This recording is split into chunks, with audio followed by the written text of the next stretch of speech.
Gracias a usted. ¿Y se escucha bien? Y sí se escucha bien.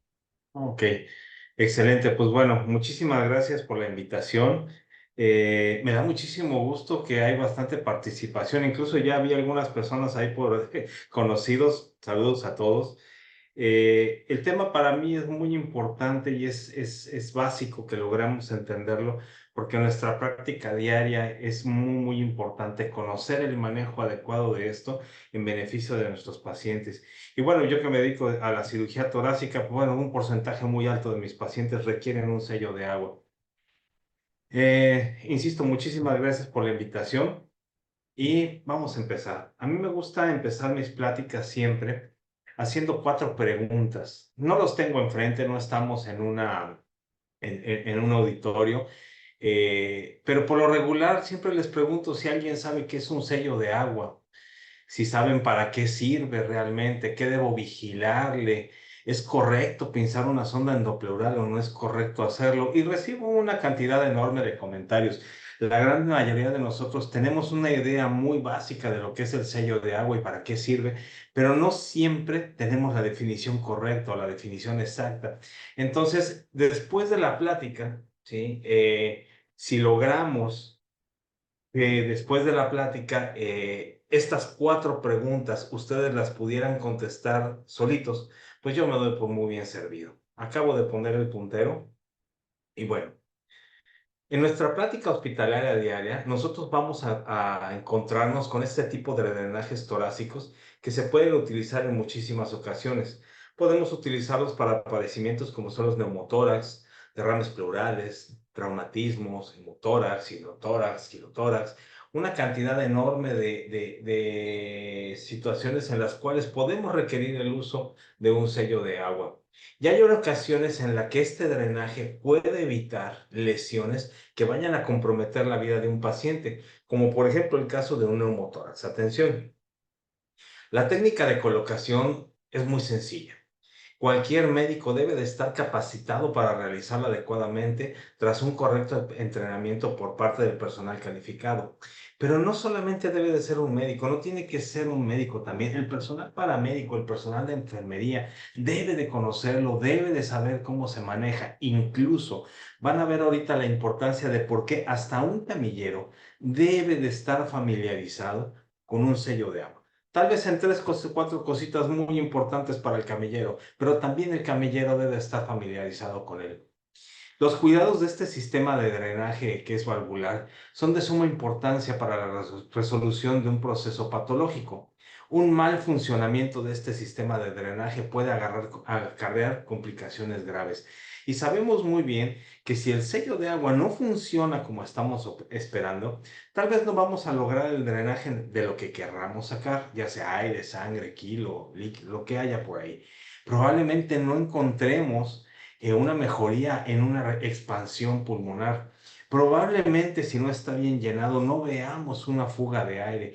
Entonces, un mal funcionamiento de esto nos puede llevar a graves complicaciones. Por lo tanto, médicos y paramédicos, todo el personal que esté en contacto con un paciente debe de conocer perfectamente su funcionamiento. Antes de hablar de cualquier tema, a mí me gusta mencionar ciertos detalles de la historia. La historia nos va a enseñar muchísimas cosas. Y la primera descripción que tenemos escrita sobre un drenaje torácico aparece en los textos hipocráticos en el siglo V antes de Cristo. El empiema fue la primera patología quirúrgica del tórax que se comenzó a tratar trepanando la pared torácica, o sea, haciendo un drenaje abierto. Sabemos desde hace mucho tiempo en las guerras, sobre todo en las guerras, había muchas lesiones torácicas y muchas de ellas llegaban a provocar empiemas. Sabemos que desde hace mucho tiempo decimos todo absceso se drena y un empiema es una colección purulenta dentro de la cavidad. Entonces, ese absceso tenemos que drenarlo. Y eso es lo que hacíamos. Se hacía de diferentes maneras. Al principio solamente hacíamos una incisión. Era una incisión un poquito salvaje porque era cercana a la columna y se dejaba abierto. Después alguien dijo, oye, mejor vamos a meter una sonda y metían un tubo. Después alguien dijo, vamos a hacer ese tubo, pero vamos a hacerlo fenestrado. Y hoy incluso tenemos catéteres más blanditos, muchísimo más nobles y con unas fenestras más largas que nos permiten tener una mejor superficie de drenaje. Pero no es hasta finales del siglo XIX cuando la cirugía que se limitaba exclusivamente al abdomen es cuando empieza a crecer la cirugía torácica. Antes considerábamos que el alma se encontraba en el corazón. Entonces, meternos a operar al tórax era meternos con el alma. Teníamos en medicina muchas cuestiones mágico-religiosas. Decíamos que si la persona, por ejemplo, tenía un carácter colérico, pues iba a tener problemas con la vesícula biliar, ¿no?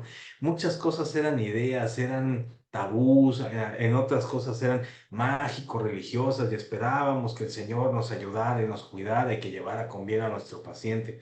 Algunas descripciones en algunos artículos que incluso ni siquiera son tan viejos mencionan y dicen que el paciente tuviera el suficiente valor para tolerar el procedimiento. Entonces, realmente la cirugía que estaba toda en el abdomen estaba limitado el tórax, no había crecimiento, pero fue gracias a la tuberculosis con la que nosotros empezamos a lograr hacer cirugía torácica. Es más, aprendimos a operar gracias a la tuberculosis. Cuando no teníamos unos medicamentos adecuados que nos permitieran poder lograr la curación de la tuberculosis, empezamos a operarla. Después nos dimos cuenta que la cirugía no la curaba y entonces no encontrábamos solución. Aparecen los medicamentos para la tuberculosis y empieza a mejorar. Pero es gracias a ella que empezamos a hacer muchas cuestiones quirúrgicas. Les pongo una imagen en la parte de abajo de lo que son los textos hipocráticos y en la parte de arriba se dice que la primera cirugía que se encuentra registrada en Norteamérica fue realizada por Cabeza de Vaca. Cabeza de Vaca fue un explorador español, uno de los conquistadores, que él se dedicó a conquistar precisamente muchas de las partes que hoy conocemos como Estados Unidos sin derramar una sola gota de sangre, perdón, e incluso esta persona conquistó muchos de los estados de Estados Unidos, Florida, Mississippi, Luisiana, y después se extendió incluso hasta México, sin sangre e incluso curando a la gente, porque él era más conocido como un curandero. En las escasas aperturas que teníamos del tórax, se producía un colapso del pulmón que tenía consecuencias virulentas. Fíjense qué importante es esta pequeña frase. Si ustedes ven en la parte de abajo, el artículo es un artículo precisamente del doctor que se encuentra en la imagen, que es Sauerbruch. Él empezó a hacer estudios con un búnker, que lo llamó el búnker de Sauerbruch, y es un artículo de 1926. Y si ustedes se fijan, dice, se produció un colapso de virulentas consecuencias. Hoy no podemos hablar de decir tenemos consecuencias virulentas, tenemos procesos infecciosos, bacterianos, por hongos, por micobacterias, como ustedes lo quieran, pero no hablamos de que es un virus el que va a venir a afectarnos directamente. Entonces ya se imaginarán cuáles eran las cosas que nosotros teníamos disponibles en esa época. Y a principios del siglo XX fue que se crearon las cámaras de baja presión, que se llaman búnkers de Sauerbruch, para impedir el colapso del pulmón durante una intervención quirúrgica. Considerábamos que al abrir el tórax y colapsarlo, ya íbamos a tener problemas infecciosos. Entonces, ¿qué teníamos que hacer? Crear una cámara en la cual el pulmón no se colapsara y que no tuviéramos esas consecuencias. Esta era una habitación que se encontraba presurizada, donde se hacía la cirugía torácica. La cabeza del paciente se sacaba por un pequeño orificio donde estaba el anestesiólogo, se aislaba de la presión negativa con unos rodetes que eran de goma y los anestesiólogos, obviamente, la cabeza, sin la intubación traqueal, utilizaban solamente cloroformo con una mascarilla y se empezaba a hacer la cirugía. Estos son ejemplos, ¿sí?, de lo que era el búnker de Sauerbruch. Este era el lugar por donde el paciente estaba y por aquí salía la cabeza del paciente. Este era el sistema que se encargaba de generar presión negativa dentro del búnker. Esta era la puerta por donde se metía el paciente y aquí venía el primer sello y después el segundo sello. O sea, aquí estaba el anestesiólogo. Esta es una vista lateral del búnker. Fíjense cómo había aquí un pequeño rodete de goma que fijaba el cuello del paciente para impedir que se perdiera la presión negativa. No fue el primer búnker ¿sale? Tuvimos otros búnkers con los que se estuvo practicando. Este que se encuentra aquí al lado es la primera cámara de baja presión de Sauerbruch, que se empezó a utilizar en los sótanos del Instituto Farmacológico de Breslau. Se utilizaba y se hacían experimentos con perros, y si ustedes se fijan, el cirujano metía las manos por estos dos pequeños orificios como si fuera una incubadora, ¿sí? Abría el tórax y mantenía una presión negativa de menos 10 milímetros de mercurio. Muy similar se hacía con esto, porque con esto también había que meter como en una incubadora las manos, lo cual se hacía algo muy complejo y complicado para hacer una cirugía. El sello de agua, ¿sí? Aunque el sistema de este sello lo describió, perdón, Playfair en 1875, fue Bulau el que lo divulgó para el tratamiento para las empimas. Y entonces, en lugar de dejar un drenaje pleural hacia el exterior, les estaba yo mencionando que cuando teníamos el empiema sabíamos que se drenaba y primero se dejaba abierto y luego se metían tubos y después fueron tubos fenestrados. Ah, bueno, pero se dejaban solamente conectados hacia el exterior, no se conectaban a ningún sistema de sello de agua. Entonces, Playfair y Bulau decían, ¿sabes qué? Ahora hay que conectarlos a este sello de agua. Y entonces es un sistema unidireccional que nos permite que salga todo lo que se encuentra dentro de la cavidad, ¿sí? Facilitando entonces que el pulmón vuelva a expandir, ¿sale? Más adelante fue que alguien, Robinson, dijo, bueno, podemos agregarle un sistema de succión. Les voy a poner aquí el primer ejemplo de lo que utilizó por primera ocasión, que utilizaba para el drenaje de una empiema, Playfair. Constaba de este sistema que es una manguera que tenía conectada una aguja, la cual se introducía en el tórax. Todo drenaba a través de esto y salía a esta botella que contenía agua. Obviamente el aire salía por la manguerita y burbujeaba aquí. Cuando salía líquido también, pues obviamente esta botella de agua constantemente se estaba llenando. Lo que nosotros conocemos ahora como el sistema de tres botellas es muy similar a esto. Nuestra primera botella tiene esto, donde se encuentra el paciente conectado y tiene aquí su primera conexión que viene hacia un sello de agua, con este otro tubito que conecta al exterior. Ahorita se los voy a explicar con más calma. No podemos continuar si no conocemos pequeños detalles de la anatomía y de la fisiología. Punto número uno. Hay que recordar de manera muy superficial que tenemos 12 costillas a cada lado. Entre cada costilla hay tres grupos de músculos intercostales, el interno, el medio y el externo. Sabemos que nuestra cavidad torácica se encuentra delimitada por todo esto. Por detrás tenemos la columna, por delante tenemos el esternón y por debajo tenemos el principal músculo de la respiración, que es el diafragma. Si hacemos un corte más pequeño, logramos ver que pegado a lo que son las costillas y los músculos intercortales, tenemos aquí lo que es nuestra pleura parietal. Y después tenemos el pulmón con su pleura, que es la pleura visceral. Quiere decir que este pequeño espacio que tenemos aquí se llama espacio pleural, es el que está entre la pleura parietal y la pleura visceral. Aquí es donde se encuentra la presión negativa. Y tenemos también que aclarar que cuando nosotros tenemos líquido en este espacio pleural se llama derrame pleural. Cuando nosotros tenemos líquido en el pulmón o dentro del parénquima pulmonar se llama edema pulmonar. Lo aclaro porque en muchas ocasiones a veces intentamos explicarle al paciente y el paciente, sí, doctor, ya me dijeron que tengo agua en el pulmón. No, no estaríamos platicando. No tienes agua, tienes un derrame pleural y está fuera de, ¿sale? Cabe también mencionar que la pleura tiene 5 capas y dentro de esas capas hay una en la cual corren venas, arterias y nervios. Los nervios solamente los tiene la pleura parietal. La pleura visceral no tiene esos nervios, porque si eso fuera así, nuestro movimiento respiratorio sería doloroso, doloroso constantemente cada segundo. ¿Sale? Que digo, cada movimiento respiratorio sería doloroso. La única pleura que duele es la parietal y duele cuando tenemos un proceso inflamatorio, ya sea cáncer o infecciones o tuberculosis, derrames pleurales por sangre, por ejemplo, un hemotórax. ¿Sale?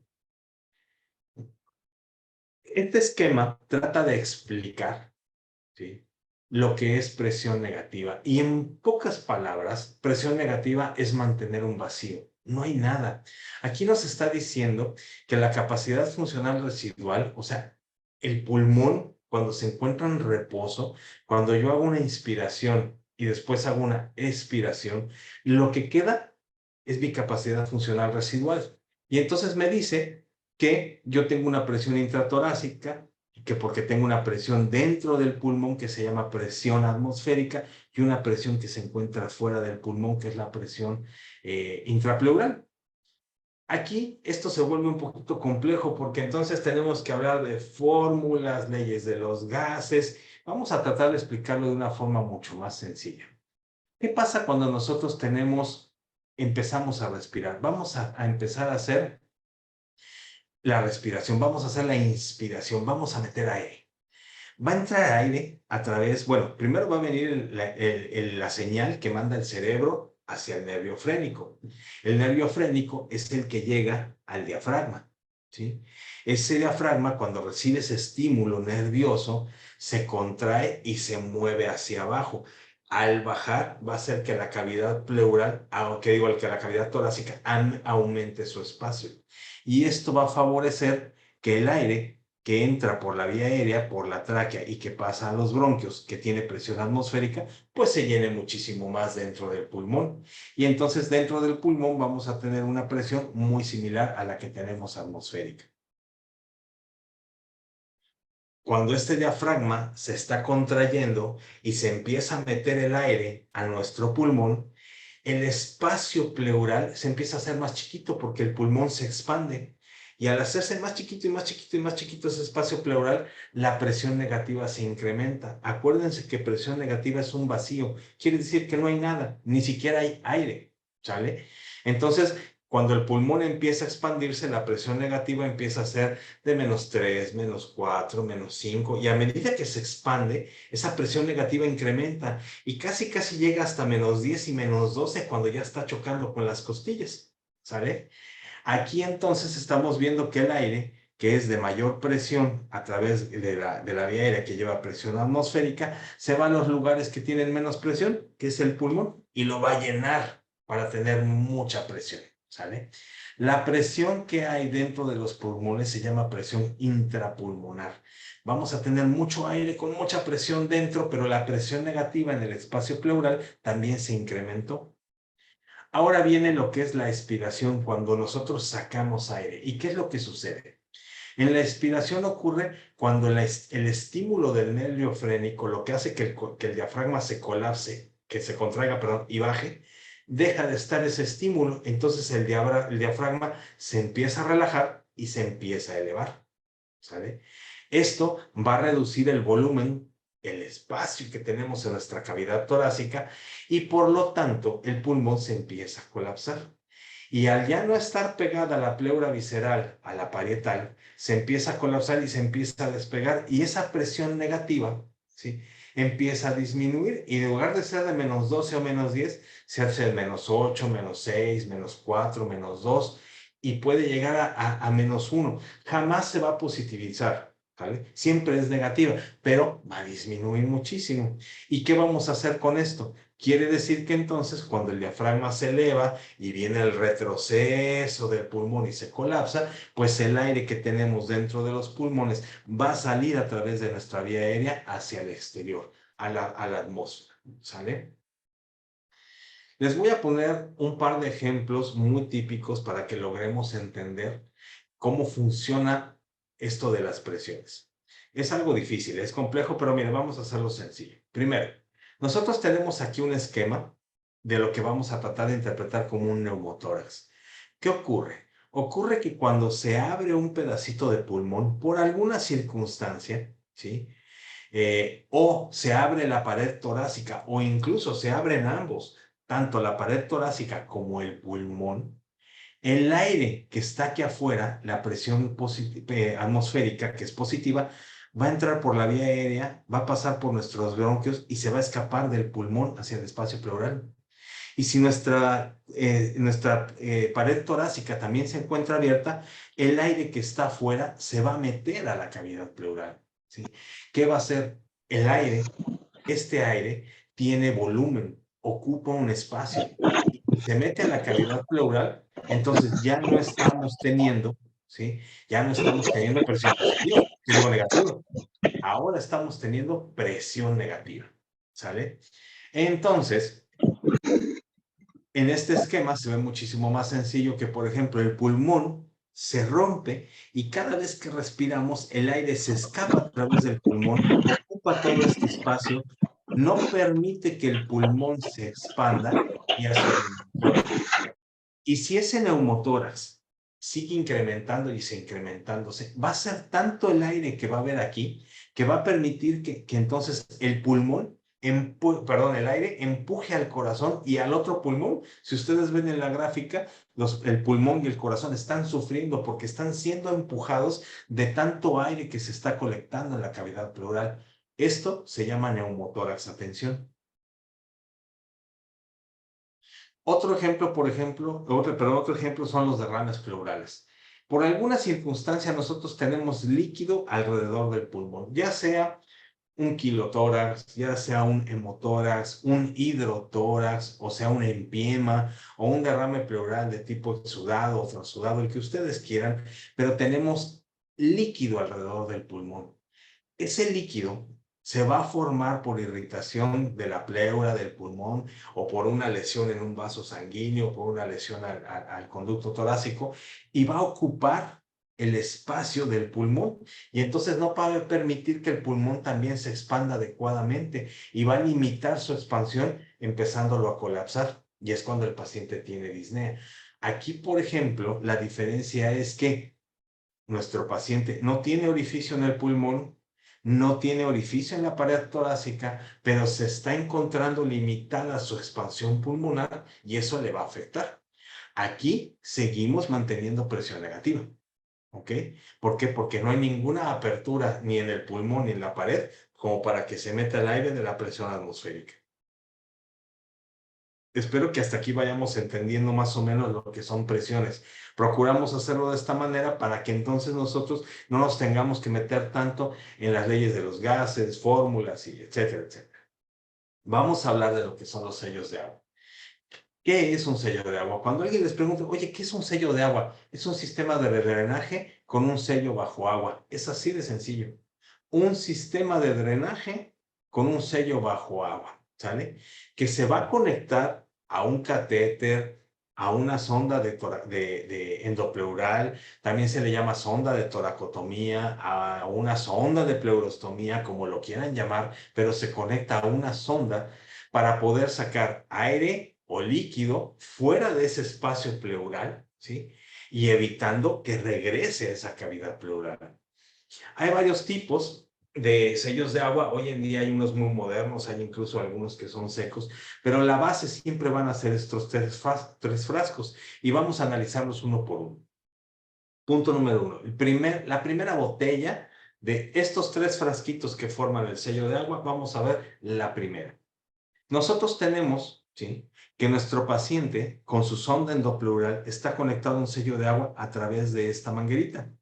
Esta manguerita está conectada a un popote que, si ustedes se fijan, está sumergido el popote 2 centímetros en el agua. Ojo, son 2 centímetros de la base del popote hacia arriba, por eso lo marco aquí. No son 2 centímetros de la base de la botella hacia arriba.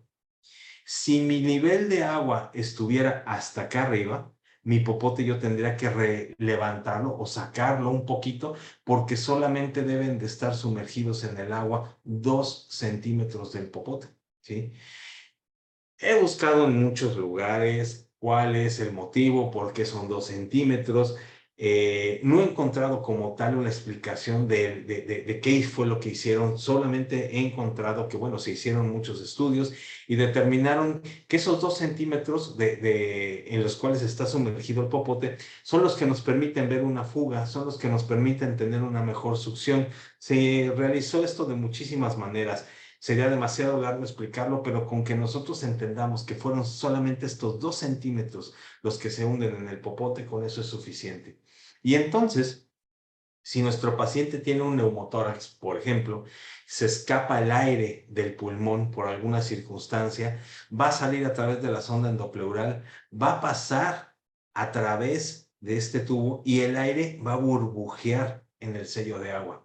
Después va a salir a la botella, al frasco, y después va a salir por este popote hacia la atmósfera, ¿sale? Ya estando en la atmósfera, entonces, perdón, ya estando en la atmósfera, nuestro aire ya no puede regresar. ¿Por qué? Porque si el aire tuviera que regresar por este tubo, tendría que pasar por aquí, a atravesar el agua y volver a pasar por este popote para llegar hacia acá. Eso no se puede porque el agua tiene una cosa que se llama tensión superficial. Y la tensión superficial es como cuando nosotros nos aventamos un clavado en la alberca y caemos de panzazo. Es como caer sobre cemento, ¿sí?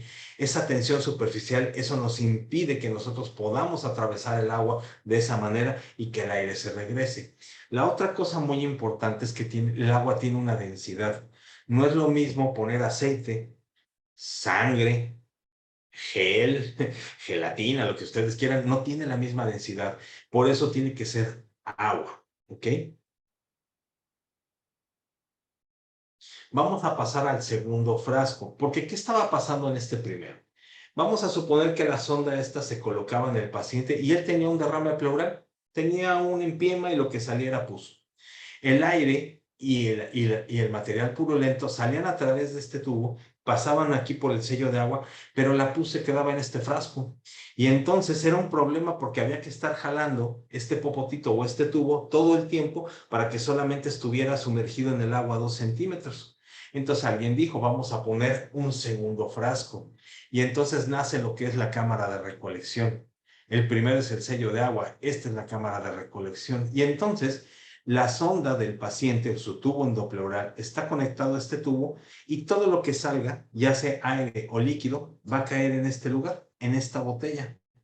El aire va a seguir su curso a través de este popote y se va a conectar a la de sello de agua, por donde va a pasar a través del agua y va a burbujear. Y al burbujear va a salir por este popotito hacia la atmósfera.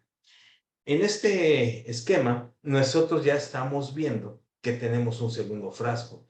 Ya tenemos el primero, que es la cámara de recolección, y el segundo, que es el del sello de agua. ¿Sale? Aquí nosotros tenemos que recordar que el agua es lo que nos va a funcionar como una válvula, que va a permitir que el aire salga hacia la atmósfera, pero no que regrese a la cavidad pleural hacia el paciente. ¿Sale?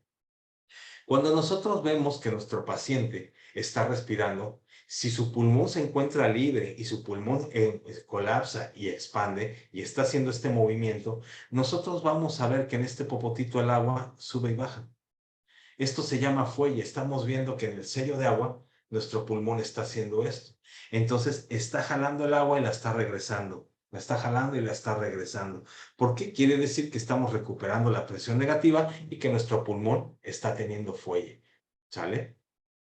Es muy importante checar que ese fuelle o ese bamboleo o esa fluctuación esté presente, porque si no estuviera presente, tenemos que revisar nuestro sistema desde aquí hasta el paciente.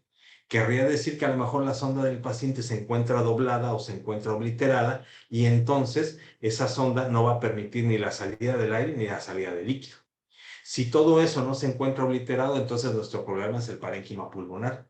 Probablemente esté tan enfermo que todavía no expanda, o como sucede en los empiemas, tal vez tenga una tela gruesa que lo atrapa y que no permite que expanda. ¿Ok?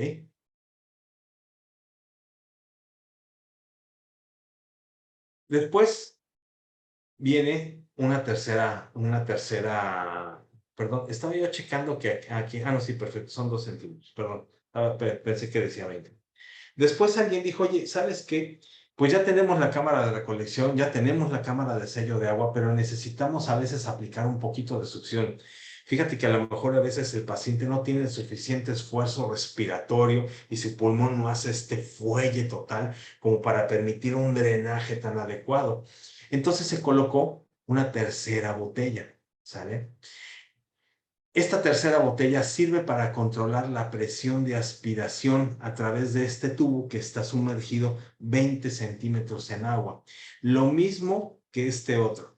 No son 20 centímetros desde la base de la botella hacia el nivel de agua. Son 20 centímetros en los que está sumergido este tubo, nada más. ¿Ok? ¿Y qué va a pasar? A este tubito que tenemos de este lado le vamos a aplicar la aspiración. Aquí en este tubo es donde nosotros vamos a conectar nuestra aspiración. Y al conectarlo, vamos a empezar a generar un burbujeo, ¿sí? Este burbujeo que nosotros estamos, va a incrementar dependiendo la cantidad de agua que nosotros pongamos aquí. Si yo le pongo, en lugar de 20, le pusiera yo solamente 10 centímetros de agua, pues mi burbujeo no será tan intenso y no tendrá una fuerza de una presión o una succión tan severa. Por eso lo ponemos en 20, ¿sale? ¿Qué va a pasar entonces? Yo conecto aquí mi succión, la succión se va a llevar todo lo que esté aquí. Todo lo que esté en este pequeño espacio se lo va a llevar y entonces también va a jalar lo que se encuentra en este tubo y el aire que está pasando aquí hacia nuestro sello de agua. Pero ojo, este popotito, si ustedes se fijan, aquí arriba, ¿sí? No tiene ningún tapón, no está sellado. Es un popotito que se encuentra abierto. Este popotito está conectado aquí, está abierto a la presión atmosférica. Quiere decir que esto es un sistema de drenaje abierto. Si yo en este espacio lo tapo, cierro mi drenaje y entonces la fuerza de succión se va a llevar todo lo que está aquí, incluso se puede llevar el agua, la puede llevar para acá y todo lo que se encuentra en esta manguera, más lo que se encuentra en el sello de agua, más el líquido del sello de agua. ¿Por qué? Porque cerré mi sistema. Es como meter un popote en un Tetra Pak que está sellado y le jalo, me traigo todo. Pero ¿qué pasa si a ese Tetra Pak yo le hago un hoyito? Al hacerle el hoyito, la succión ya no es tan intensa, ya disminuye. Entonces es súper importante ese famoso taponcito que va en los sellos de agua, que a veces no sabemos ni qué hacer con él. A veces decimos, oye, tiene un tapón, pues pónselo para algo, lo debe de traer. No, ese tapón no se debe de colocar, debe de quedar siempre abierto, a menos que alguien lo indique. ¿Por qué? Porque si yo cierro mi sistema, la fuerza de succión ya no la van a dar estos 20 centímetros de agua, la va a dar directamente la succión de la pared. Y la fuerza de succión de la pared, hay que recordar que está en atmósferas. Entonces es muy difícil, es muy diferente tener 20 centímetros de agua de succión a tener 20 atmósferas de succión. Eso es muy intenso. Esa es una presión, una fuerza de succión que puede generar tanta succión en todo el sistema que puede llegar a aumentar la succión aquí dentro de la cavidad pleural. Y hay que recordar que la pleura parietal es la que duele. Imagínense una sonda que está aspirando constantemente la pleura parietal y esa es la que duele, pues el paciente tiene dolor toda la noche y se está quejando y no duerme ni el residente, ni la enfermera, nadie va, ni el paciente. ¿Por qué? Porque tiene un dolor muy intenso solamente porque alguien llegó y colocó aquí un tapón. ¿Sale? Obviamente estas tres botellas, si ustedes se fijan, están conectadas entre sí. El tubo que está sumergido en el control de succión, que es típicamente a 20 centímetros de agua, es lo que nos va a limitar la cantidad de presión negativa que se pueda aplicar al espacio pleural. O sea, es la que nos va a manejar cuánta succión vamos a tener. Por eso se debe de mantener abierto. Si se cierra, la fuerza de succión la da el sistema de succión de la pared. Si se deja abierto, la fuerza de succión la darán los 20 centímetros de agua. Esto es un poquito complejo, espero que se haya dado a entender. Eh, no se preocupen si un sello de agua no está burbujeando, a veces no burbujea, pero cada vez que le ponemos el tapón siempre va a burbujear. Si no burbujea, no se preocupen, pero el tapón no se lo pongan, a menos que tengamos una indicación médica para ponerlo. Esta diapositiva es súper importante, que no se les olvide. La altura de la columna de agua en la botella de succión es la que nos va a dar el valor de presión negativa que se aplica al tórax. No el manómetro, no el sistema de succión de la pared, que está en atmósferas o en alguna otra cosa como en centímetros de agua, de aire. No, lo que nos interesa es precisamente esta parte. Esto es lo que nos tiene que dar la fuerza de succión, no la pared. Ustedes se van a preguntar, bueno, doctor, entonces, ¿para qué le ponen un tapón? Hay situaciones en las cuales, como médicos, nosotros necesitamos generar un poco más de succión. ¿Para qué? Para destapar una sonda, porque se pueden tapar por coágulos. Para verificar si tenemos o no tenemos fuga, para sacar más rápidamente un neumotórax. Pero la persona que se encarga de poner ese tapón está pegado al paciente, lo está monitorizando y está checando y sabe por qué lo está haciendo. Y regularmente no lo va a dejar cerrado todo el tiempo.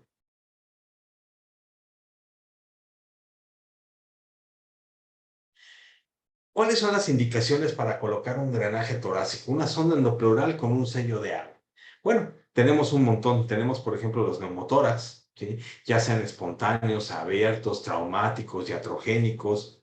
Tenemos hemotórax de las mismas las causas, empiemas, derrames pleurales, quilotórax, incluso posquirúrgicos. Muchos de los pacientes que operamos en tórax, algunos de ellos los podemos sacar de quirófano incluso sin un sello de agua, sin una sonda endopleural. ¿Por qué? Porque dependiendo de las características y lo que hayamos hecho, podemos aspirar toda la presión positiva antes de cerrar. Y cuando sale el paciente, ya sale con una presión negativa, ya sale con un vacío en esa cavidad pleural. También en cirugía cardíaca regularmente se deja en el espacio que se encuentra entre los dos pulmones, que es el mediastino, y nos sirve como drenaje. Muchas veces en ese tipo de cirugías se llegan a meter a la pleura y entonces tienen que dejar un drenaje hacia la pleura para recuperar la presión negativa. Este es el ejemplo más claro, el más típico de lo que es un sello de agua y un sello de agua efectivo. Hay muchos, hay muchos. Debemos entender que la calidad de los sellos de agua habrá que analizarla y checarla porque no todos funcionan igual. Lo primero que necesitamos es que un sello de agua esté hecho de una sola pieza. Cuando nosotros encontramos sellos de agua que tienen uniones, va a haber problema, porque si ese sello de agua no es de una sola pieza o sus uniones no son herméticas, va a haber fuga. Va a haber fuga, se va a meter el aire incluso a ese sistema de drenaje, a ese sello de agua, y vamos a tener una fuga que nosotros vamos a pensar que es una fuga que se originó en el pulmón y no es cierto. Es muy importante que la conexión de esta sonda, este tubo que se conecta a la sonda endopleural con el sello de agua, sea firme y que esté sellada herméticamente.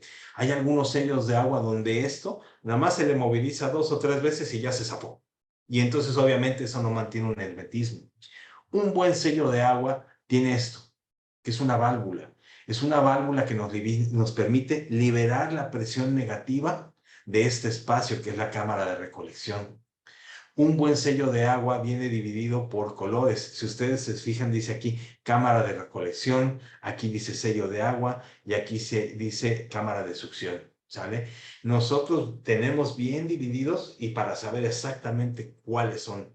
Esta manguera o este tubo debe ser por lo menos de un poquito más de 1 metro para que nos permita mantener una distancia adecuada y un buen drenaje. Debe de ser de un material que nos permita estirarlo para poder purgar esas ondas. Hay que curarlas. Cuando se llegan a tapar, necesitamos ver la forma de curarlas, si no nada más estarlas moviendo o metiendo sondas para tratar de destaparlas. Estas sondas nos lo debe de permitir. ¿Sale? Debe de venir marcado, obviamente, cuáles son los niveles recomendados de agua. Como habíamos visto ahorita, en la de sello de agua, el recomendado son 2 centímetros. Nos está diciendo que toda esta columna, ¿sí? Aquí, en esta línea punteada, va a quedar sumergida en 2 centímetros de agua, que es lo que estamos necesitando.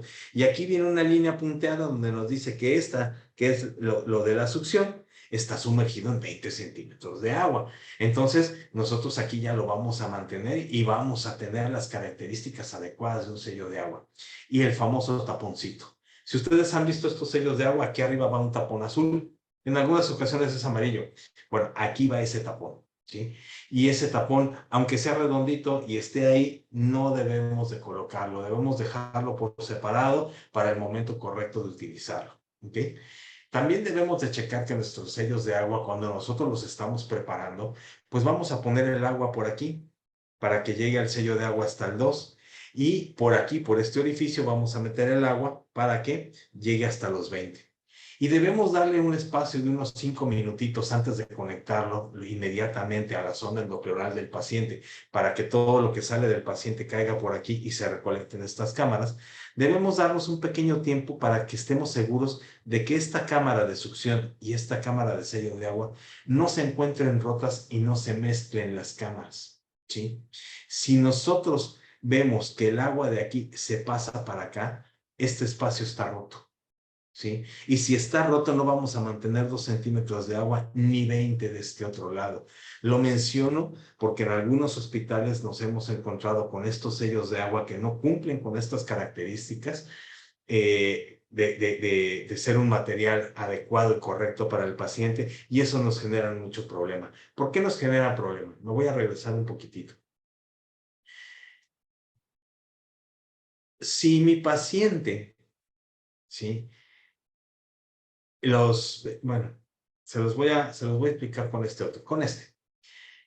Nosotros tenemos aquí un sello de agua que se encuentra abierto. Hagan de cuenta que lo abrimos y lo vamos a ver cómo es por dentro. Todo lo que sale del paciente se recolecta en estas cámaras. El aire pasa a través de esto, pasa al sello de agua, burbujea y sale a través de la succión. ¿Sale? Aquí es donde va el tapón. Cuando el aire va a salir a través de estos 2 centímetros de agua. ¿Qué pasaría si en lugar de 2 centímetros le ponemos 10 hasta acá arriba? Tendríamos que tener mucha fuerza en nuestro diafragma y nuestro pulmón, expandirse muy fuerte, muy abruptamente, para lograr empujar todo el aire y que pueda atravesar 10 centímetros de agua. O sea, tendría que ser muy fuerte para atravesarlo. Por eso es importante que sean 2. Si yo le pongo 10, puede haber una fuga de aire y como no tendríamos la fuerza para atravesar este sello de agua, se colectaría aquí en las cámaras de recolección. Y cuando esto se llene de aire, se va a recolectar dentro de la cavidad pleural y entonces nunca vamos a regresar la presión negativa a la cavidad pleural. También tenemos que estar seguros de que esto sea agua, porque si a alguien se le ocurre voltear el sello de agua, ¿qué tal si lo que tenemos aquí es sangre? Esta sangre se mezcla con el sello de agua, ya no tiene la misma densidad, ya se vuelve más espeso y es lo mismo. Le va a costar mucho trabajo al diafragma y al pulmón al expandirse lograr sacar todo lo que se encuentra dentro de la cavidad pleural. ¿Por qué? Porque esto ya no tendría la misma densidad y obviamente no tendríamos la misma fuerza de succión. El trabajo de conocer un sello de agua no termina nada más en saber cómo funciona y saber sus partes y hasta dónde hay que ponerle agüita y que si el tapón, todo eso. No, el trabajo incluso, por ejemplo, el del médico, tiene que ver incluso con las indicaciones. ¿Cómo quiero yo mi sello de agua? ¿Lo quiero con un drenaje a caída libre? ¿Qué quiere decir? Quiero que mi sello de agua no tenga succión, nada más quiero que sea por gravedad a caída libre. ¿Sí? Lo quiero sin esa aspiración o lo quiero con aspiración. Y si lo quiero con aspiración, ¿a cuántos centímetros de agua lo quiero? ¿Lo quiero a 10? ¿Lo quiero a 20? ¿Lo quiero a 8? Por lo regular en los niños, en los bebés, lo dejamos entre 5 y 8 centímetros de agua. Dependiendo de dónde lo vean, puede variar un poquito ese número, pero lo dejamos entre 5 y 8. A los jóvenes se los dejamos entre 10 y 15 y a los adultos lo dejamos en 20. ¿Sale? Y aquí es bien importante, quiero que mi sonda se encuentre pinzada o no pinzada. Si yo pinzara mi sonda endopleural para llevar a mi paciente a una radiografía y no lo revisé y no me di cuenta que mi paciente tiene fuga de aire, ¿sí? Y que el aire estaba saliendo a través del sello de agua y la pinzo, lo único que voy a hacer es dejar el aire dentro de la cavidad pleural. Me lo voy a llevar a una radiografía y mi radiografía va a salir con neumotórax, si bien me va. Si la fuga de aire es muy grande, voy a generar un neumotórax a tensión e incluso el paciente se les puede poner mal en rayos X o en el elevador o en el camino de regreso a su habitación. Algunos de ustedes en algún momento habrán escuchado, es que lo bajamos a la radiografía y se puso malísimo. Pues nada más pregúntale si le pinzó la sonda. Y muy probablemente si la logramos pinzar y nuestro paciente no logra sacar ese aire, va a ser un neumotórax a tensión, porque entonces el aire ya no pasaría a estas cavidades, ya no pasaría para través del sello de agua, ya no saldría para ningún lado porque lo pinzaron acá y se sigue manteniendo el aire dentro de la cavidad pleural. Por lo tanto, ¿sí? El indicar pinzar una sonda endopleural lo debe de realizar la persona que está a cargo del paciente, por lo regular su médico. Ojo, entonces es completamente incorrecto pinzarlas. No, también hay ocasiones donde la debemos pinzar. Si yo estoy viendo que mi paciente saliendo de la cirugía tiene una fuga muy grande y a los 3 días esa fuga ya es chiquita y al cuarto día yo ya no veo la fuga, digo, bueno, la fuga ya se cerró, pero me sigue quedando la duda, ¿se habrá cerrado? ¿Qué hago? Bueno, le pinzo la sonda. Pero cuando le pinzo la sonda, me quedo pegado a mi paciente. Lo monitorizo. Checo su frecuencia cardíaca, su frecuencia respiratoria, su tensión arterial, y checo que no me haga enfisema subcutáneo, su mecánica ventilatoria. Y entonces, si después de unas 4 o 6 horas no pasa nada, lo llevo a tomar una radiografía, la radiografía ya sale y sale que el pulmón está expandido y no hay problema, pues quiere decir que mi paciente no tiene fuga y puedo despinzar mi sonda para después retirarla, ¿sale? Pero si la pinzo y a los 10 minutos o inmediatamente mi paciente empieza que su frecuencia respiratoria se empieza a incrementar, la frecuencia cardíaca se incrementa, la presión arterial se le empieza a caer, se me empieza a chocar, me empieza a hacer un choque, pues ¿sabes qué? ¿Qué es lo que tengo que hacer? Pues despinzarla. Precisamente el pinzar una sonda endopleural debe de ser bajo indicación médica. No se vale de que, como en alguna ocasión por ahí en algún lugar me dijeron, doctor, es que aquí siempre las pinzamos y así siempre lo hemos hecho. Y yo le hice el comentario, oiga, aunque eso sea un error, pues aquí no ha pasado nada. Es un error completamente, ¿sale? Tenemos que también tener un poquito de esa actitud para entender cómo funciona un sello de agua y cuándo debemos o no debemos hacer un pinzamiento. ¿Qué debemos de supervisarle todos los días? Tanto los médicos como las enfermeras debemos supervisar ciertos detalles del sello de agua. Primero, ¿qué dicen las indicaciones? ¿Pinzado o no pinzado? ¿Con succión o sin succión? ¿A cuántos centímetros de agua quiere la succión? ¿Sale? Que las cámaras de sello de agua se encuentren correctamente selladas, que mi sello de agua tenga esos 2 centímetros de agua y si el doctor me dijo que la succión la quería 15, pues que tenga los 15 y que no tenga entonces los 20 o que no tenga menos de eso, que tenga los 15. Y lo más importante, características del drenaje. ¿Qué está saliendo? ¿Es hemático? ¿Es cero hemático? ¿Es ceroso? ¿Es quiloso? ¿Es purulento? ¿Transparente? ¿Qué es lo que me está saliendo? ¿De qué color me está saliendo ese líquido? Y después cuantificarlo por turno y total, ¿sale? En la cuantificación es muy importante porque a veces vienen y me dicen, oiga, doctor, tengo un paciente al cual le pusimos una sonda endopleural y salieron 2.500 mililitros de sangre. Oye, pues yo en ese momento digo, pues, hay que pasarlo a quirófano, se te va a desangrar. No, doctor, tiene como 10 días con la sonda. Ah, bueno, o sea, ya tu criterio con ese paciente cambia muchísimo. Y entonces lo que tenemos que hacer es, ¿cuánto drenó por turno? ¿Cuánto lleva en total? Si yo pongo mi sonda ahorita y drena 100 mililitros, total, 100 mililitros. Que ya pasaron el siguiente turno y drenó 50. Ah, entonces por turno drenó 50, total, 150. Que al tercer turno drenó 25. Perfecto. 25 drenó en el turno, total, 175. Eso es muy importante porque nosotros requerimos de esa información para valorar si podemos o no retirar nuestra sonda endopleural junto con otras cosas, pero eso es un detalle súper importante para valorar en qué momento podemos retirar. Puntos extras a recordar en un sello de agua. Debemos de mantenerlo por debajo del paciente, ¿sí? Por lo menos 1 metro de distancia, 100 centímetros. Si yo mi sello de agua lo tengo colgado de la cama, es muy difícil que de donde entra la sonda a este espacio haya 1 metro de distancia.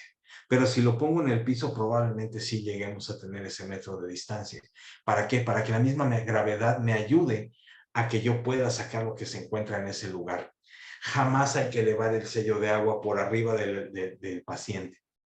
Sabemos que cuando nosotros trasladamos al paciente, por ejemplo, del quirófano a su habitación, ¿sí? Pues a veces el sello de agua lo colocamos a los pies del paciente o aquí a un ladito de él. Eso es dejarlo unos cuantos minutos o un ratito en lo que lo trasladamos, pero no que siempre esté colgado y que no tengamos ese metro de distancia que nos permita favorecer el drenaje. Y revisar que nuestras ondas no se encuentren dobladas. Aquí hay ejemplos, por ejemplo, de cuando utilizamos 2 ondas endopleurales y alguna se logra doblar, pero a veces ponemos solo una. Si el paciente se queda dormido sobre la sonda o se acuesta sobre ella o se giró y cuando regresó quedó la sonda torcida, esto va a impedir el adecuado drenaje. No va a salir ni el aire, ni el líquido, ni nada. ¿Sale? Entonces, verificar que esos tubos estén permeables. ¿Cómo vamos a identificar nosotros una fuga? La fuga es muy importante que la veamos porque quiere decir que nuestro pulmón se está escapando el aire. Y hay 4 tipos de fugas muy importantes, que son estas. Inspiratoria, la expiratoria forzada y la continua. ¿En qué se van a dar? Se van a dar cuando nosotros hacemos, por ejemplo, decorticaciones pulmonares, biopsias pulmonares, neumotórax, cuando tenemos bulas, cuando tenemos neumonías necrotizantes, etcétera, etcétera, etcétera. Son solamente ejemplos de las enfermedades que nos pueden dar fugas pulmonares, perdón. Y en los primeros 4 a 7 días se va a llamar fuga aérea persistente. Después del 7º día hasta el 14 es una fístula broncopleural temprana. Ojo, broncopleural es una fístula del bronquio a la pleura parietal. Entre 7 y 14 días, ahí es donde está el espacio. Está abierto el parénquima, hay un pequeño bronquio abierto y ese está comunicando con la cavidad, con la pleura. Entonces, ahí hay una fístula broncopleural. Más de 14 días ya es una fístula broncopleural tardía y ahí sí, esas por lo regular van a requerir un tratamiento quirúrgico. Pero las primeras fugas, las que dice fuga aérea persistente, regularmente esas fugas son alveolares, así que esas por lo regular resuelven solitas. Vamos a ver. Las fugas inspiratorias son precisamente cuando el paciente inspira, cuando el paciente mete aire y al meter aire nosotros vemos que del sello de agua, donde están los 2 centímetros, se escapa el aire. No, pues sería una fuga inspiratoria. Cuando el paciente saca aire y vemos la fuga, es una fuga expiratoria. Ojo, la fuga inspiratoria, entonces, solamente cuando el paciente mete aire, esas las vamos a ver exclusivamente en los pacientes que se encuentran en una terapia intensiva o en algún espacio de cuidados intensivos y que se encuentran conectados a un ventilador mecánico. Porque estamos manejando volumen o presión y entonces eso hace que durante la inspiración se note mucho más la fuga. La fuga expiratoria la vemos en pacientes como ustedes y como yo, que no estamos intubados ni con un ventilador mecánico, que salimos de una cirugía y, por ejemplo, al sacar aire podemos hacerlo, al toser podemos tener una fuga expiratoria forzada o solamente hablando es una fuga expiratoria. ¿Por qué? Porque no estoy poniéndole fuerza. Yo estoy hablando con ustedes y no estoy generando fuerza. Si se ve la fuga es expiratoria, pero si me dices, oye, tose, y al toser, fuga, tuve que aplicarle fuerza, por eso se llama expiratoria forzada. Y el 4 tipo de fuga es la fuga continua, que esa esperemos no nos toque, que no nos toque a nadie, porque esa es la única que indica. Quiere decir que tenemos un bronquio grande abierto. Y eso es un verdadero problema que hay que resolver inmediatamente. Y por lo regular es muy difícil corregirlos. Casi siempre lo tenemos en cirugías donde hacemos resecciones pulmonares muy grandes y entonces esos bronquios a veces es muy difícil de encontrarlos, por ejemplo, en una neumonectomía, y a veces tenemos que cambiar el abordaje. Por eso decimos que las fugas continuas no nos pase a ninguno. Y esas son tanto en la inspiración como la expiración. Les voy a poner un ejemplo. Esta es una fuga expiratoria forzada. Si me dan un segundo, voy a subir un poquito el volumen. Espero que ustedes también les lo capten. Y aquí lo que estamos haciendo es que le pedimos al paciente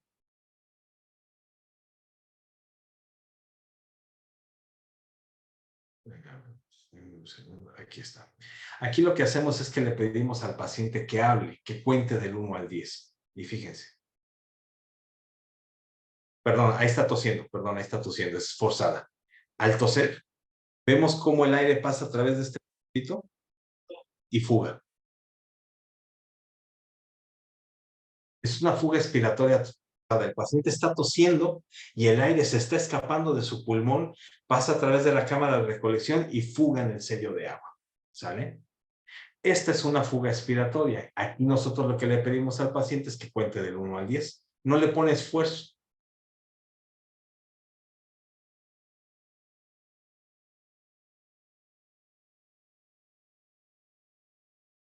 Se fijan cómo al hablar empieza a fugar inmediatamente.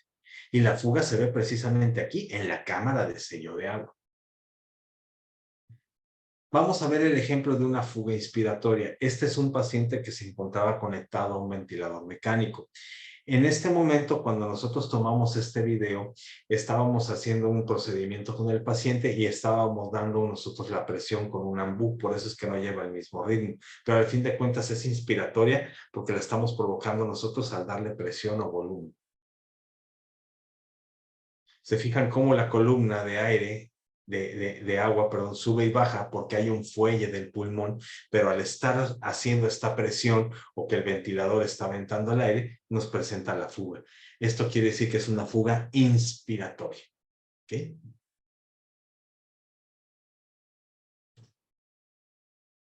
Ejemplos de fugas continuas no tengo, gracias a Dios, porque quiere decir que es un bronquio muy grande. Este es un ejemplo de las opciones que nosotros podemos tener para nuestros pacientes. Es un paciente que lo vimos con esta radiografía. Perdón, voy a poner nuevamente el puntero. Aquí está. Es una radiografía donde nosotros vimos que este paciente tenía este derrame pleural, lo puncionamos, salió de aspecto lechoso, entonces parecía un quilotórax, tenía un pH de 8 que no era infeccioso, pero las células eran con un predominio de polimorfonucleares, parecía entonces bacteriano, no tanto un tuberculoso. Pero la característica que tenía es que tenía colesterol y triglicéridos elevados, entonces parecía que era una tuberculosis o un quilotórax con una tuberculosis. Entonces estábamos entre que si era bacteriano o si era tuberculoso. Y entonces decidimos meter al paciente a operar. Y cuando lo estábamos operando, el pulmón tenía unas características pues muy malas porque se rompía fácilmente y solamente tomamos biopsia. Del sitio donde tomamos la biopsia jamás pudimos repararlo porque la tuberculosis hace que el pulmón se deshaga y se rompa. Es como tratar de suturar ahí papel mojado. Entonces, ¿qué fue lo que hicimos? Nos dimos cuenta que nuestro paciente, ¿sí?, tenía fuga. Corrimos inmediatamente a patología, nos hicieron favor de revisar rápido la pieza y nos demostraron que lo que nuestro paciente tenía era tuberculosis. Entonces, lo que hay que hacer es darle tratamiento y en el transcurso de las primeras 6 semanas, el parénquima pulmonar, cuando empieza a recibir tratamiento, empieza a mejorar. Y al mejorar, los hoyitos se van cerrando y entonces las fugas ya se dejan de ver. Nosotros le pusimos lo que es una válvula de Hendrix. Yo le llamo la válvula de Hendrix de los pobres, que lo que tiene es un plástico que permite la salida del aire y se vuelve a cerrar y no vuelve a regresar el aire. Esto es, por ejemplo, una bolsa de recolección de orina. Sale todo por aquí y aquí es donde está el plástico que permite que salga la orina, se vuelve a cerrar, pero no permite que se regrese. Y entonces lo mismo pasa en la válvula de Hendrix para el tórax. Pero pues la diferencia es que esa puede costar entre 8 y 15 mil pesos y esta bolsa no cuesta más de 150 pesos o 300 pesos. Y este es el ejemplo de lo que pasaba. Cuando nosotros le decíamos al señor que hablara o que tosiera, aquí es donde nosotros veíamos la fuga. Fíjense bien. El paciente al toser nos demuestra cómo el aire se estaba juntando en su bolsa. Y entonces quiere decir que él seguía teniendo fuga. Esta imagen se la tomé más o menos a las 2 semanas, cuando el paciente cumplió 4 semanas y media más o menos de tratamiento, ya no se veía la fuga. Le aguanté la sonda una semana más y ya no se veía la fuga.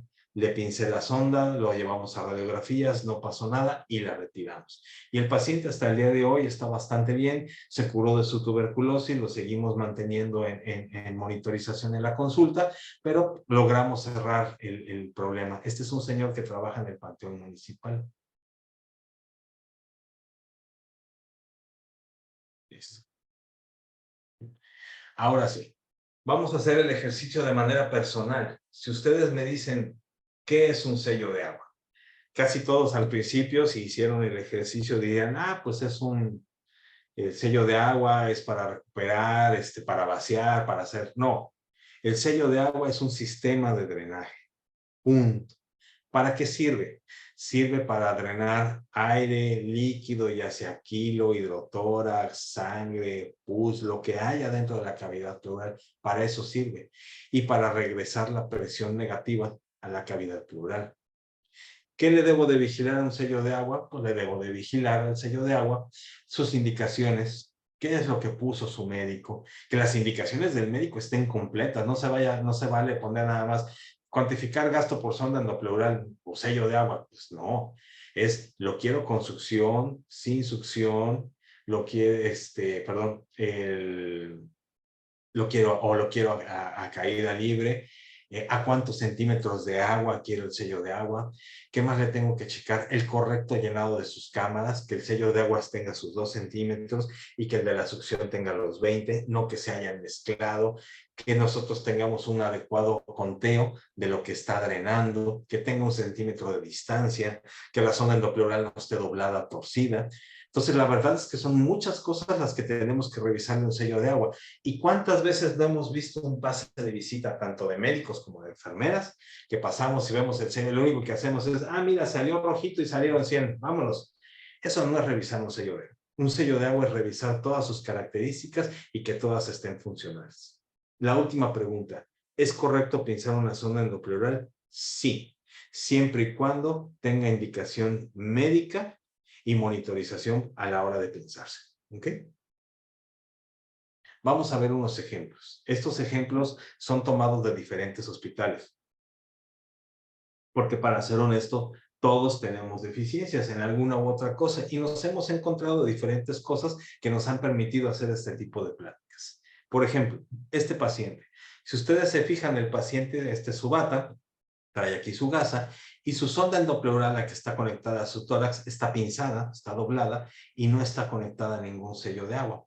Incluso le pusieron una gasa. A mí me llama mucho la atención que le pongamos gasa a esos cuerpos inertes como para que no se infecte la sonda. No, pero bueno, aquí lo que pasó fue que su médico pensó que tenía una fístula broncopleural. Ojo, broncopleural. Él decía, hay un orificio del bronquio hacia la pleura, se está escapando el aire. Si se estuviera escapando el aire y la pinzamos, nos va a hacer un neumotórax, atención, y el paciente hubiera llegado muerto. Este paciente venía más o menos de un lugar donde eran cerca de 8 horas de camino. ¿Y qué fue lo que pasó? Que cuando venía en la ambulancia tuvieron que traer a otro paciente y el sello de agua les estorbaba entre las 2 camillas. El chofer de la ambulancia, ni siquiera el enfermero, nadie, el chofer dijo, oye, yo he visto que se lo quitan y lo pinzan, pues vamos a hacerlo, y que lo pinzan. Si de verdad hubiera tenido una fístula broncopleural, se les hubiera muerto en el camino.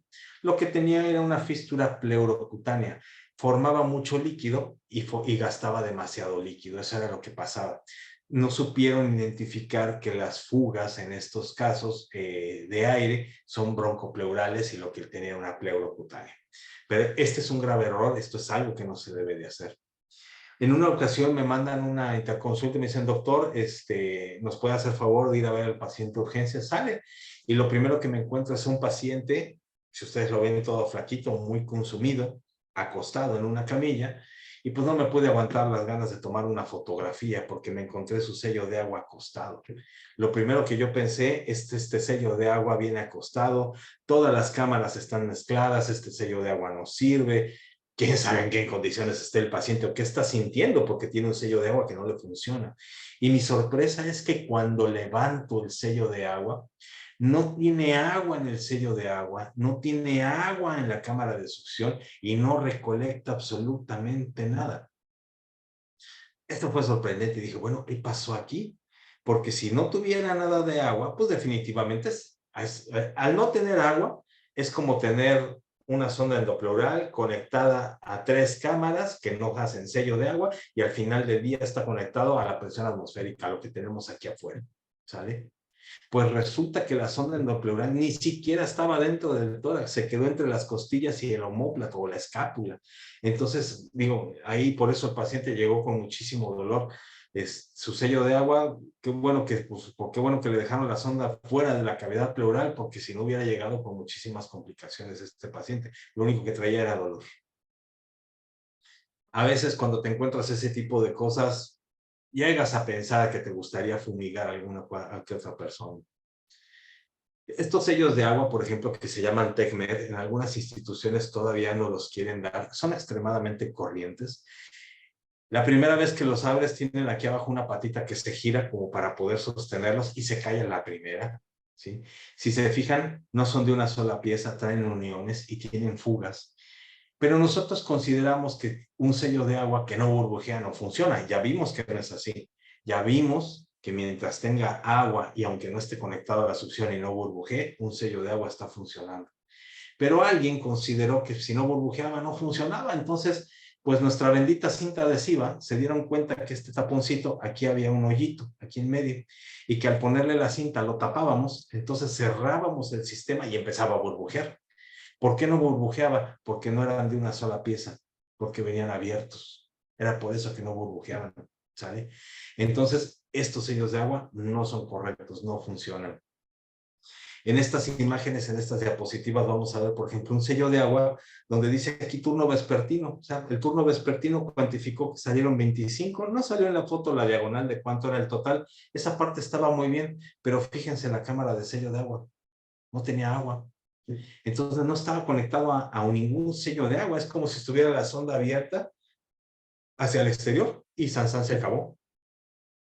Este es otro sello de agua que es de muy buena calidad, se llaman Atrium, pero aquí lo que llama la atención es que este tiene el tapón. La empresa de Atrium se dio cuenta que poníamos el tapón para todo. Y dijo, bueno, mira, entonces vamos a dejarle su taponcito para que todo el mundo le ponga su taponcito, pero le vamos a dejar dos pequeños orificios. ¿Para qué? Para que el sistema no se cierre y que no se haga una succión directa muy intensa que le genere dolor al paciente. Pues bueno, no me lo van a creer. A pesar de todo esto, hay gente que les pone cinta a los dos hoyitos para que genere muchísimo más succión y eso es un grave error. Y volvemos al punto, a estos cuerpos inertes, a estos materiales, protegerlos con gasa, seguimos sin encontrarle como que mucha validez, ¿no? Aquí está esta sonda, digo, este sello de agua, no me pregunten qué fue lo que intentó hacer la persona, pero si se fijan, tiene el tapón azul puesto, se encuentra pinzada, no el tubo, tiene una gasa que está pinzando el material, el plástico donde va conectado este tubo. Y también tiene una gasa que está envolviendo a esta manguera que es la que se conecta al paciente. No entendí cuál fue la intención. Lo único que sé es que la persona que hizo esto no sabía qué quería pinzar. No tenía idea. Le dijeron pínzala, pero no supo qué, entonces le pinzó todo lo que encontró. Ojo, esta marca, una de las desventajas, creo yo que el 80%, porque no todos sus sellos de agua de esta marca me han salido mal, pero sí un 80% de los sellos de esta marca, la cámara de succión del agua de la de succión se pasa a la de sello de agua después de unos 5 o 10 minutos. Entonces vamos a encontrar que el nivel de sello de agua nunca lo podemos mantener en 2, casi siempre se pasa y eso es porque vienen rotos. Este es otro sello de agua muy bonito, que a diferencia de los demás, este tapón azul hay que ponérselo. A fuerza hay que ponérselo. Y aunque no tenga orificios, hay que ponérselo, porque tiene un sistema valvular que es tan efectivo que nos evita generar esa succión directa. Tiene incluso hasta aquí una válvula que nos permite regular la fuerza de la succión. La única diferencia que tienen estos sellos de agua en su llenado es que esta palanquita, antes de llenarla, debe de estar de este lado. Nosotros le ponemos el agua por aquí a la de succión, por aquí le ponemos la del sello de agua, ¿sale? Y ya que lo vamos a que ya que llenamos el de la cámara de succión, esta palanquita la giramos a la posición en la que se encuentra y listo. Ahí empieza a funcionar nuestro sello de agua. Ojo, el error de la fotografía es que no cumple con 1 metro de distancia y se encuentra colocado de la cama del paciente. Eso no nos ayuda a que la gravedad nos permita vaciar lo que se encuentra en la cavidad torácica. Otra imagen de algo muy, muy grave. Me encuentro que alguien colocó un sello de agua y el conector, lo que va de la manguerita del sello de agua a la sonda endopleural, pues le sobró y se le hizo fácil mejor meter la sonda endopleural dentro de la manguerita del sello de agua. Esto obviamente no está generando hermetismo. Es como armar un carrito y que te sobren tornillos, algo está mal, ¿no? Y esta persona, cuando le comenté, me dijo, doctor, no se preocupe, ahorita lo arreglo. Yo dije, ya le puedo poner el conector. Regresé a verle y no puso el conector, lo amarró con una seda. Tampoco se vale. El otro problema es que este paciente, si ustedes se fijan, este es el barandal de la camilla y el sello de agua y la sonda están atravesando este pequeño marco. Mi pregunta fue, ¿qué hicieron con el sello de agua? ¿Lo voltearon para poder meterlo a través de ese marco y sacarlo? Pues dije, todas las cámaras van a estar mezcladas, independientemente de este error que no tiene conector. Pues no, me llevé la sorpresa de mi vida. El conector no se le colocó para poder pasarlo por aquí, porque entonces era más fácil desconectarlo y volverlo a conectar. Y cuando lo queríamos sacar del marco, lo volvíamos a desconectar y lo conectábamos arriba. Grave error, estamos generando presión positiva constantemente, estamos perdiendo todo el trabajo de un sello de agua de recuperar la presión negativa nada más al desconectarlo, porque sí. Eso fue un terrible error. Vuelvo con el punto, con muchos de los sellos de agua corriente, estas mangueras solitas se obliteran, solitas se doblan, solitas se pinzan, lo cual no nos favorece un drenaje. Miren nada más cómo hace curvas solitas donde solitas se obliteran. Tiene aquí estas cosas que ellos mencionan como válvulas. Si ustedes tienen algún día la curiosidad y le quitan estos taponcitos, no hay ninguna válvula. Esto tiene una comunicación directa con la cámara de sello de agua. Este tiene una comunicación directa con la de succión y este tapón siempre lo trae aquí colgando. Son muy corrientes. Y una de las cosas más graves es que el control de la succión, ¿sí?, y la cámara de sello de agua, muchas veces en estos también se mezclan. Aquí no se estaban mezclando. Aquí fue un error de alguien que quiso rellenar el sello de agua y se equivocó. Dejó 2 centímetros en la de succión y en el sello de agua le puso casi los 20. Era al revés. En esta diapositiva lo que podemos ver es el error, es que estábamos drenando sangre. Las cámaras, yo creo que el sello de agua se les cayó y entonces parte de la sangre se pasó a estas 2 cámaras que todavía no tenían que llenarse en la de recolección. Y miren, en el sello de agua, en lugar de tener agua, ya tenía agua y sangre. Volvemos al punto. No es la misma tensión superficial y no es la misma densidad. Si el aire intenta salir por aquí y burbujear, al no tener la misma densidad que el agua, puede ser que el aire se quede atorado aquí y dentro de la cavidad pleural. Esta diapositiva, analícenla. Díganme ustedes si alguien se da cuenta de dónde están los errores. Los errores yo los veo por todos lados. Un tapón azul puesto, colocada, vamos a suponer que los que lo estaban trasladando en la camilla de traslado y por eso lo colgaron de aquí. Una pinza por aquí, otra pinza por acá. O sea, esta es la pinza que va al sello de agua y a la sonda endopleural y esta es la pinza que va a la succión. Pues dijo, yo no sé cuál, pero le pinzó las dos. ¿Vale? Estos son ejemplos de algunos sellos de agua muy bonitos, funcionan muy bien. Algunos ya tienen un sistema que nos puede ayudar a regular la presión. Hay otros que son sellos de agua en seco, de los de Atrium, muy buenos también. ¿Sale? Algunos de estos tienen pila y pueden funcionar y el paciente los puede traer junto a él con una pila que está favoreciendo la succión constante. Algunos de estos ya nos logran medir qué porcentaje de fuga ella llegan a tener. Estos sellos de agua o el parénquima, qué fuga está teniendo para nosotros estar seguros si podemos o no quitar una sonda. ¿Sale? Espero que hasta aquí, esta es mi plática, espero que haya quedado o que haya podido ayudarles a resolver las dudas. En el camino nos encontraremos por aquí en los diferentes hospitales. Si hay alguna duda, yo con todo gusto me detengo y la podemos resolver y podemos platicar de esto en las ocasiones que ustedes quieran. ¿Sale?